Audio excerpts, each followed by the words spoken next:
When an entrepreneur is starting a business in the U.S., it's almost like a baby is being born.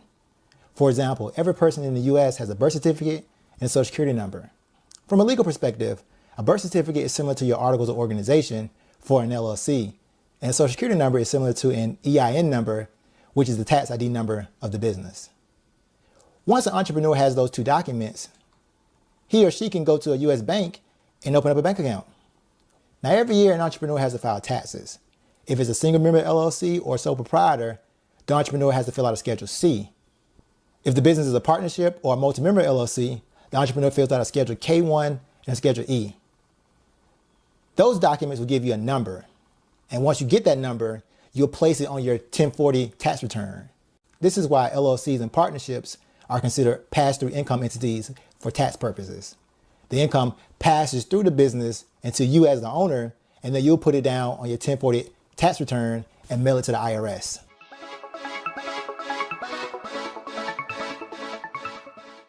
When entrepreneurs start businesses, they should open a business bank account for financial reasons and to help the entrepreneur create a separate identity from itself. Entrepreneurs can create an LLC and get an EIN number, then they'll be able to open up a business bank account. Now, oftentimes when entrepreneurs start a business, they do not have much money. Now, if they're starting a business without much money, they should open up a business bank account at a bank that has free business checking. This is where the bank doesn't charge a monthly fee for the business bank account. For example, if you're in Atlanta, Georgia, Citizens Trust Bank allows a free business checking account. If you're in Philadelphia or New York City, Citizens Bank offers free checking for business bank accounts.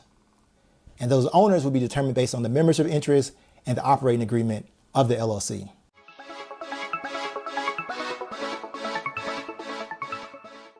According to the U.S. Small Business Administration, a small business is a company that has less than 500 employees or makes less than $7.5 million a year. That's roughly 90% of all businesses in the U.S. Now, when those businesses form, they typically form around a limited liability company such as an LLC, S-Corp, or partnership. Now, pertaining to the LLC, there's a lot of confusion about an LLC. In particular, a lot of people think that an LLC has stock, but that's not correct. An LLC has what they call membership interest. Membership interest is similar to a pie. For example, if you're a single member LLC, the entrepreneur has 100% of that pie or that membership interest. If the business has other owners, that entrepreneur has a slice of that pie or a percentage of the total amount of membership interest. The entrepreneur can then sell the membership interest based on the terms of the operating agreement.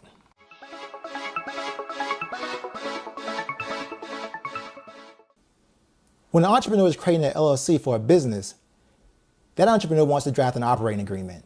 An operating agreement details how the business is going to be ran on paper.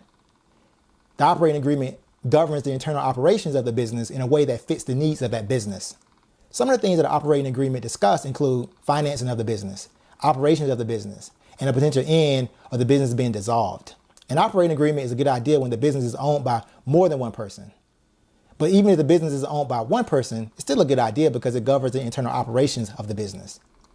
If the entrepreneur ever decides to sell the business or look for investors, a savvy buyer or savvy investor is going to look for an operating agreement in his due diligence process. The operating agreement is a document that can help the owners from being personally sued, as well as keep them from getting in trouble with the IRS.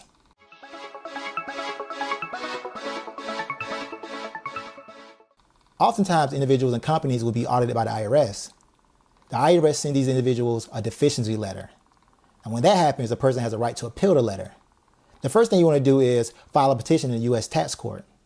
A petition is important because it states the reason for filing the appeal and whether the law is on that person's side. And when a person files a case in the U.S. tax court, look at the case very closely. You often want to do this with the help of an attorney.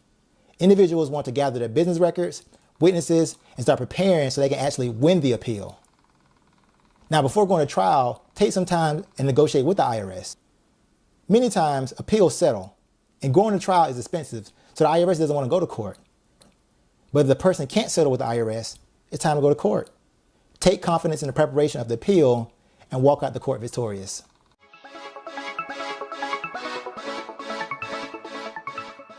The Series LLC is a relatively new LLC that offers the same advantages of an LLC, but takes it a step further. Entrepreneurs would often want to protect themselves and their personal assets from being liable for things that go on in a business. An LLC is a great legal entity for this type of legal protection. But maintaining all these LLCs can get very costly because every single year, an entrepreneur typically has to pay renewal fees to the state that the LLC is formed in. A series LLC can be helpful because it offers the equivalent to what they call a master LLC.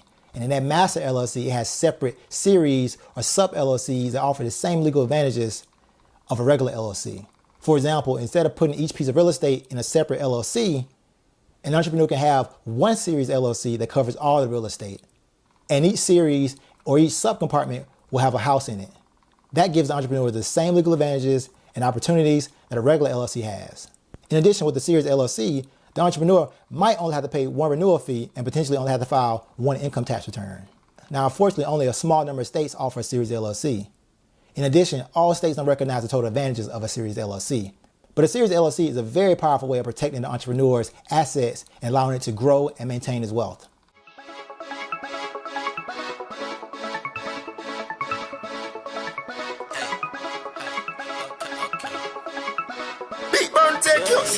See, I came in the game without a dime or a chain.